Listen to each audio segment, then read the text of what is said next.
राधे राधे। हरे कृष्ण। कृष्णाय वासुदेवाय हरिये परमात्मने प्रणतय क्लेशनाशाय गोविंदाय नमो नमः। आप सभी भक्तजनों का आज का दिन और हर दिन शुभ हो, मंगलमय हो। तो आज हम शुरू करते हैं श्री सत्यनारायण व्रत कथा। श्री सत्यनारायण व्रत कथा प्रथम अध्याय शुरू। श्री गणेशाय नमः, श्री गणेशाय नमः, श्री गणेशाय नमः। एक समय नैमिषारण्य तीर्थ में शौनकादिक 88,000 ऋषियों ने पुराण वेता श्री सूत जी से पूछा कि हे सूत जी, इस कलयुग में वेद विद्या रहित मानवों को ईश्वर भक्ति किस प्रकार मिलेगी और उनका उद्धार कैसे होगा। हे मुनिवर, आप कोई ऐसा व्रत अथवा तप बताइए जिसे करने से मनुष्य थोड़े ही समय में पुण्य प्राप्त कर सके और उसे मनोवांछित फल भी मिले। ऐसे मनोरथ पूर्ण करने वाली कथा सुनने की हमारी प्रबल इच्छा है। सर्वशास्त्र ज्ञाता श्री सूत जी बोले, हे वैष्णवों के पूज्य, आप सभी ने मानव जाति के हित की बात पूछी है, अतः आप सबके अनुरोध पर मैं उस श्रेष्ठ व्रत को अवश्य कहूँगा जिसे नारद जी ने एक समय श्री लक्ष्मी नारायण भगवान जी से पूछा था और लक्ष्मीपति श्री विष्णु भगवान ने मुनि श्रेष्ठ नारद जी को बताया था। उस कथा को मैं आप सबसे कहूँगा, अतः ध्यान से सुनो। किसी समय योगी राज नारद जी दूसरों के हित की इच्छा करके सभी लोगों का भ्रमण करते हुए मृत्युलोक में पहुँचे। यहाँ अनेक योनियों में जन्मे प्राय सभी मनुष्यों को अपने कार्यों के अनुसार अनेक दुखों से पीड़ित देखकर उन्होंने विचार किया कि कौन यत्न करने से निश्चित रूप से प्राणियों के दुखों का अंत हो सकेगा। ऐसा अपने मन में विचार करके श्री नारद जी वैकुंठ धाम पहुँचे। इति श्री प्रथम अध्याय संपूर्ण। बोलो श्री सत्यनारायण भगवान की जय। दूसरा अध्याय शुरू। विष्णु लोक में नारद जी पीत वर्ण और 4 भुजाओं वाले देवों के ईश नारायण को, जिनके हाथ में शंख चक्र गदा और पद्म से सुशोभित थे तथा जो गले में वनमाला पहने हुए थे, उन्हें देखकर उनकी स्तुति करने लगे। नारद जी विष्णु जी से बोले, हे प्रभु, आप अत्यंत दुर्लभ शक्तियों से युक्त हैं। मन तथा वाणी भी आपको पाने में असमर्थ है। आपका आदि मध्य अंत कोई नहीं जानता। आप निर्गुण स्वरूप सृष्टि के कारण भक्तों के दुखों को हरने वाले हैं। आपको मेरा नमस्कार है। नारद जी से इस प्रकार की स्तुति सुनकर भगवान लक्ष्मीपति विष्णु जी बोले, हे मुनिश्रेष्ठ नारद जी, आपके मन में क्या है? आपका आगमन यहाँ किस कार्यवश हुआ है? निसंकोच कहो।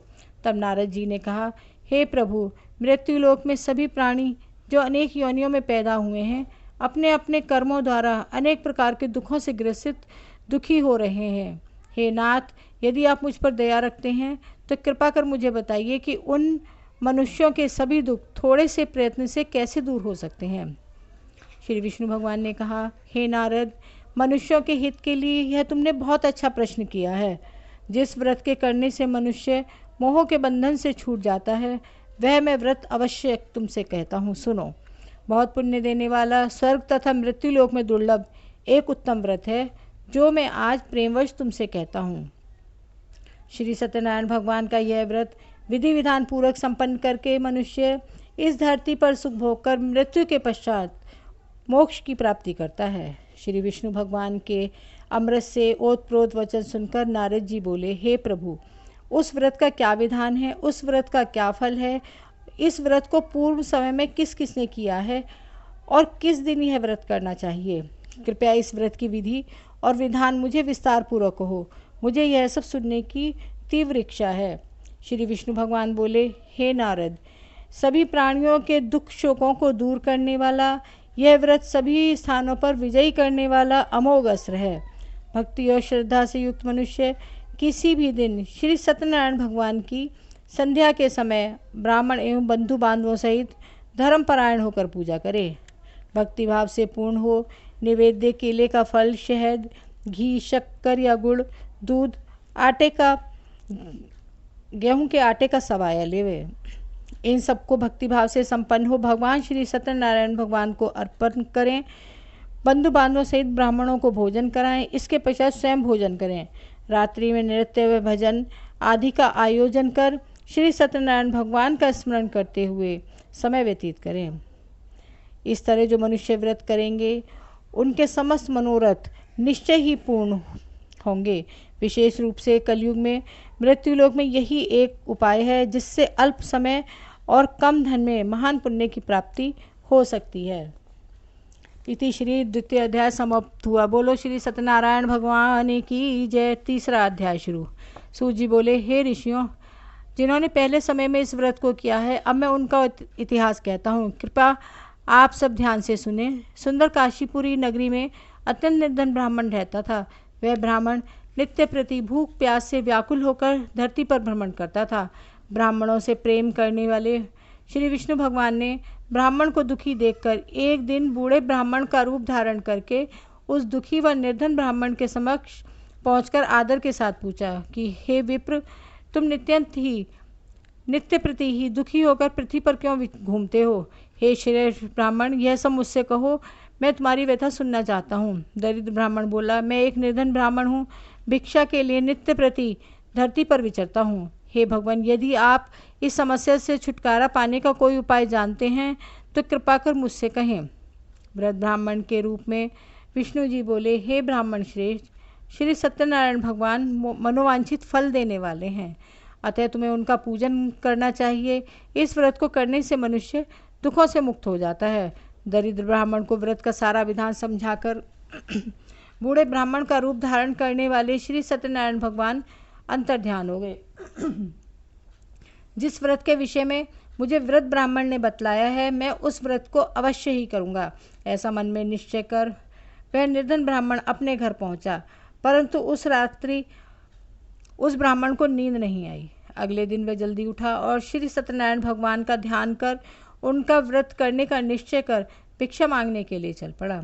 उस दिन उस दरिद्र ब्राह्मण को भिक्षा में बहुत सा धन मिला, जिससे उसने पूजन का सब सामान खरीद कर घर आकर अपने बंधु बांधवों के साथ भगवान श्री सत्यनारायण भगवान का व्रत किया, जिसके करने से वह दरिद्र ब्राह्मण सब दुखों से छूटकर अनेक प्रकार की संपत्तियों से युक्त हो गया। तब से वह प्रत्येक मास व्रत करने लगा। श्री सत्यनारायण भगवान के व्रत को जो कोई मनुष्य शास्त्र विधि के अनुसार श्रद्धापूर्वक करेगा, वह सब पापों से मुक्त होकर मोक्ष को प्राप्त होगा। आगे से जो मनुष्य पृथ्वी पर श्री सत्यनारायण भगवान का व्रत करेगा, वह अपने सभी दुखों से छूट जाएगा। इस तरह नारद जी से सत्यनारायण भगवान का कहा हुआ व्रत मैंने तुमसे कहा। हे विप्र, अब आप और क्या सुनना चाहते हैं, मुझसे कहें। तब ऋषियों ने कहा, हे मुनिवर, संसार में उस विप्र से सुनकर किस किस ने इस व्रत को किया, हम सब सुनना चाहते हैं। हमारे मन में यह सब सुनने की इच्छा व श्रद्धा है। श्री सूत जी बोले, हे मुनियों, जिस जिस प्राणी ने इस व्रत को किया है, उन सबकी कथा ध्यानपूर्वक सुनो। एक समय एक ब्राह्मण धन और ऐश्वर्य के अनुसार बंधु बांधवों सहित अपने घर पर व्रत कर रहा था। उसी समय एक बूढ़ा लकड़हारा वहां आया। उसने सर पर रखा लकड़ियों का गट्ठर बाहर रख दिया और उस ब्राह्मण के घर चला गया। प्यास से व्याकुल लकड़हारे ने उस ब्राह्मण को व्रत करते हुए देखा। वह प्यास को भूलकर उस ब्राह्मण को नमस्कार कर पूछने लगा कि हे ब्राह्मण देवता, आप ये किसका पूजन कर रहे हैं? इस व्रत को करने से क्या फल मिलता है? कृपा कर मुझे बताइए, इसे सुनने की मेरी इच्छा है। ब्राह्मण उस वृद्ध लकड़हारे से बोला, हे भाई, यह सब मनोकामनाओं को पूर्ण करने वाला श्री सत्यनारायण भगवान का व्रत है। इनकी ही कृपा से मेरे घर में धन धान्य सुख समृद्धि की वृद्धि हुई है। ब्राह्मण से श्री सत्यनारायण भगवान के व्रत के विषय में जानकर वह लकड़हारा बहुत प्रसन्न हुआ। भगवान का चरणामृत से प्रसाद ग्रहण करने के पश्चात भोजन कर वह अपने घर पहुंचा। अगले दिन लकड़हारे ने अपने मन में संकल्प लिया कि आज नगर में लकड़ी बेचने से जो भी धन मिलेगा, उसी से मैं भगवान श्री सत्यनारायण जी का उत्तम व्रत विधि पूरा करूँगा। ऐसा मन में विचार कर वह लकड़हारा लकड़ियों का गट्ठर अपने सर पर रखकर जिस नगर में धनवान लोग रहते थे, उस नगर में गया। उस दिन उसे उन लकड़ियों के दाम पहले दिन से चौगुने मिले। तब वह बूढ़ा लकड़हारा अति प्रसन्न हो पके केले की फली, शक्कर, शहद, दूध, घी, दही और गेहूं का चूर्ण इत्यादि सामान श्री सत्यनारायण जी के व्रत के हेतु लेकर अपने घर आ गया। उसने अपने बंधु बांधवों को बुलाकर विधि विधान के साथ सत्यनारायण भगवान का पूजन किया और व्रत किया। उस व्रत के प्रभाव से वह बूढ़ा लकड़हारा धन, पुत्र आदि से युक्त संसार के समस्त सुख भोगकर अंत में वैकुंठ धाम को चला गया। इति श्री सत्यनारायण व्रत कथा तृतीय अध्याय संपूर्ण हुआ। बोलो श्री सत्यनारायण भगवान की जय। चौथा अध्याय शुरू। श्री सूत जी बोले, हे श्रेष्ठ मुनियों, अब आगे की कथा कहता हूँ। पूर्व काल में उल्कामुख नाम का एक महान बुद्धिमान राजा राज्य करता था। वह सत्यवक्ता और जितेंद्रिय था। वह प्रतिदिन देव स्थानों पर जाकर गरीबों को धन देकर उनके कष्टों को दूर करता था। उसकी पत्नी कमल के समान मुख वाली सती साध्वी थी। भद्रशिला नदी के तट पर राजा ने श्री सत्यनारायण भगवान का व्रत किया। उस समय वहाँ साधु नाम का एक वैश्य व्यापारी आया। उसके पास व्यापार हेतु बहुत सा धन था। वह वैश्य नाव को किनारे पर ठहराकर राजा के पास आया। राजा को व्रत करते देख विनयशील वाणी में बोला, भक्ति युक्त चित्त से यह आप किसका पूजन कर रहे हैं? मेरी सुनने की इच्छा है, कृपया आप मुझे सविस्तार बताएं। महाराजा उल्कामुख ने कहा कि हे साधु वैश्य, मैं अपने बंधु बांधवों के साथ पुत्र की प्राप्ति के हेतु सर्वशक्ति संपन्न महान शक्तिशाली सत्यनारायण भगवान का व्रत व पूजन कर रहा हूँ। राजा के भक्तियुक्त वचनों को सुनकर उस साधु नामक वैश्य ने आदर से कहा, हे राजन, मुझे भी इस व्रत का संपूर्ण विधान समझाइए। मैं भी आपके कथनानुसार इस व्रत को अवश्य करूँगा। मैं भी संतानहीन हूँ। मुझे पूर्ण विश्वास है कि इस व्रत के करने से निश्चय ही मुझे भी संतान की प्राप्ति होगी।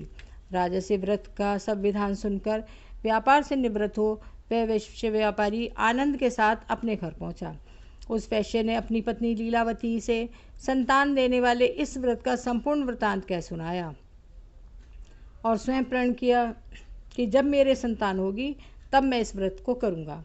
एक दिन उसकी पत्नी लीलावती आनंदित हो सांसारिक धर्म में प्रवृत्त होकर श्री सत्यनारायण भगवान की कृपा से गर्भवती हो गई। 10वें महीने में उसने एक सुंदर कन्या को जन्म दिया। दिनों दिन वह कन्या इस प्रकार बढ़ने लगी जैसे शुक्ल पक्ष का चंद्रमा बढ़ता है। कन्या का नाम कलावती रखा गया। तब एक दिन लीलावती ने मीठे शब्दों में अपने पति को स्मरण कराया कि हे नाथ, आपने जो सत्यनारायण भगवान का व्रत करने का संकल्प लिया है, अब आप उसे पूरा कीजिए। साधु वैश्य ने कहा, हे प्रिय, मैं कन्या के विवाह पर इस व्रत को अवश्य करूँगा। इस प्रकार अपनी पत्नी को आश्वासन देकर वह साधु वैश्य अपने व्यापार को करने के लिए दूसरे नगर चला गया। कलावती पितृगृह में वृद्धि को प्राप्त हो गई। एक दिन साधु ने जब अपनी पुत्री को नगर में सखियों के साथ खेलते देखा तो एक दूत को बुलाकर कहा कि हे दूत, हमारी पुत्री हेतु कोई सुयोग्य वर तलाश करके लेके आओ। उसकी आज्ञा सुनकर दूत कंचन नगर पहुंचा और देखभाल कर वैश्य की पुत्री हेतु एक सुयोग्य सुशील वणिक पुत्र खोज कर ले आया। उस सुयोग्य वर को देख वैश्य ने अपने बंधु बांधवों सहित प्रसन्नचित मुद्रा में अपनी पुत्री का विवाह उस वणिक पुत्र के साथ कर दिया। परंतु दुर्भाग्यवश वह विवाह के समय भी सत्यनारायण भगवान का व्रत करना भूल गया। इस पर श्री सत्यनारायण भगवान क्रोधित हो गए। उन्होंने वैश्य को श्राप दिया कि तुम्हें दारुण दुख प्राप्त होगा। अपने कार्य में दक्ष वैश्य अपने जमाई सहित नावों को लेकर व्यापार के लिए समुद्र के समीप स्थित रतनसारपुर नामक नगर में पहुंचा। दोनों ससुर जमाई चंद्रकेतु राजा के नगर में व्यापार करने लगे। एक दिन भगवान सत्यनारायण की माया से प्रेरित होकर एक चोर राजा का धन चुराकर भागा जा रहा था। राजा के सैनिकों को अपने पीछे तेजी से आते देख चोर ने घबराकर राजा के धन को वहीं नाव में चुपचाप रख दिया जहां वे दोनों ससुर जमाई ठहरे हुए थे और स्वयं वहां से भाग गया। जब सैनिकों ने उस वैश्य के पास राजा के धन को रखा हुआ देखा तो दोनों को बांधकर राज दरबार में ले गए और राजा के समीप उन दोनों ससुर जमाई को ले जाकर बोले, हे राजन, हम ये दो चोर पकड़ कर लाए हैं, देख कर आज्ञा दें। तब राजा ने उसकी बात बिना सुने ही कारागार में डालने की आज्ञा दे दी। इस प्रकार निर्दोष होते हुए भी राजा की आज्ञा से उन्हें कठिन कारावास में डाल दिया गया तथा उनका सारा धन छीन लिया गया। इति श्री सत्यनारायण व्रत कथा चतुर्थ अध्याय संपूर्ण हुआ। बोलो श्री सत्यनारायण भगवान की जय। 5वां अध्याय शुरू। सत्यनारायण भगवान के शाप के कारण साधु वैश्य की पत्नी लीलावती व पुत्री कलावती भी घर पर अत्यधिक दुखी हुई। उनके घर में रखा धन चोर चुरा कर ले गए। शारीरिक व मानसिक पीड़ा और भूख प्यास से अति दुखित हो भोजन की चिंता में लीलावती की कन्या कलावती एक ब्राह्मण के घर गई। उसने ब्राह्मण को सत्यनारायण भगवान का व्रत करते हुए देखा। उसने कथा सुनी और प्रसाद ग्रहण कर रात को घर आई। लीलावती ने अपनी पुत्री कलावती से कहा, हे पुत्री, तू अब तक कहाँ रही और तेरे मन में क्या है? कलावती बोली, हे माता, मैं ब्राह्मण के घर कुछ भोजन के लिए गई थी। वहाँ मैंने श्री सत्यनारायण भगवान का व्रत होते देखा, इसीलिए मुझे वहाँ देर हो गई। कन्या के वचनों को सुनकर लीलावती श्री सत्यनारायण भगवान के पूजन की तैयारी करने लगी। उसने परिवार व बंधु बांधवों सहित सत्यनारायण भगवान का पूजन व व्रत किया और वर मांगा कि मेरे पति और दामाद शीघ्र ही लौट आवें, और साथ ही अपने अपराधों के लिए श्री सत्यनारायण भगवान से क्षमा याचना की। श्री सत्यनारायण भगवान जी लीलावती के इस पूजन व व्रत से अत्यंत प्रसन्न हुए और उन्होंने राजा चंद्रकेतु को स्वप्न में दर्शन देकर कहा, हे राजन, जिस दोनों वैश्यों को तुमने बंदी बना रखा है वे निर्दोष हैं, उन्हें प्रातः ही छोड़ दो। उनका सब धन जो तुमने ग्रहण किया है उसे लौटा दो, अन्यथा मैं तेरा धन, राज्य, पुत्र आदि सब नष्ट कर दूंगा। राजा को ऐसे वचन कहकर भगवान अंतर ध्यान हो गए। प्रातःकाल राजा चंद्रकेतु ने सभा में सबको अपना स्वप्न कह सुनाया और सैनिकों को आज्ञा दी कि दोनों वणिक पुत्रों को कैद से मुक्त कर सभा में लाया जाए। दोनों ने आते ही राजा को प्रणाम किया। राजा ने कोमल वचनों से उनका सत्कार करते हुए कहा, हे महानुभावों, तुम्हें दुर्भाग्यवश ऐसा कठिन दुख प्राप्त हुआ है, अब तुम्हें कोई भय नहीं, अब तुम मुक्त हो। ऐसा कहकर राजा ने उनको नए नए वस्त्राभूषण पहनाए और उनका जितना भी धन लिया था उससे 2 गुना धन लौटाकर आदर से विदा किया। दोनों वैश्य अपने घर को चल दिए। इति श्री सत्यनारायण व्रत कथा पंचम अध्याय संपूर्ण हुआ। बोलो श्री सत्यनारायण भगवान की जय। छठा अध्याय शुरू। श्री सूत जी बोले, वैश्य ने मंगलाचार करके यात्रा आरंभ की और अपने नगर को चला। उनके थोड़ी दूर आगे बढ़ने पर दंडी वेशधारी श्री सत्यनारायण भगवान ने उनसे पूछा, हे साधु, तेरी नाव में क्या है? अभिमानी वणिक हंसता हुआ बोला, हे दंडी, आप क्यों पूछ रहे हैं? क्या धन लेने की इच्छा है? मेरी नाव में तो बेल और पत्ते भरे हैं। वैश्य का कठोर वचन सुनकर दंडी वेशधारी श्री सत्यनारायण भगवान ने कहा, तुम्हारा वचन सत्य हो। ऐसा कहकर दंडी वेशधारी वहां से चले गए और कुछ दूर जाकर समुद्र के किनारे बैठ गए। दंडी महाराज के जाने के पश्चात वैश्य ने नित्य क्रिया से निवृत्त होने के बाद नाव को ऊंची उठी देखकर अचंबा किया तथा नाव में बेल पत्ते आदि देखकर मूर्छित हो जमीन पर गिर पड़ा। मूर्छा खुलने पर शोक प्रकट करने लगा। तब उसके जमाई ने कहा, आप शोक न करो, यह दंडी महाराज का शाप है, अतः उनकी शरण में ही चलना चाहिए, तभी हमारी मनोकामना पूर्ण होगी।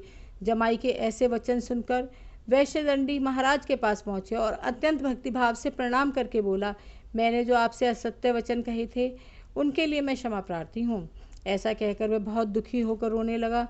तब दंडी वेशधारी भगवान बोले, हे वणिक पुत्र, मेरे शाप से बार बार तुम्हें दुख प्राप्त हुआ है, तू मेरी पूजा से विमुख हुआ है।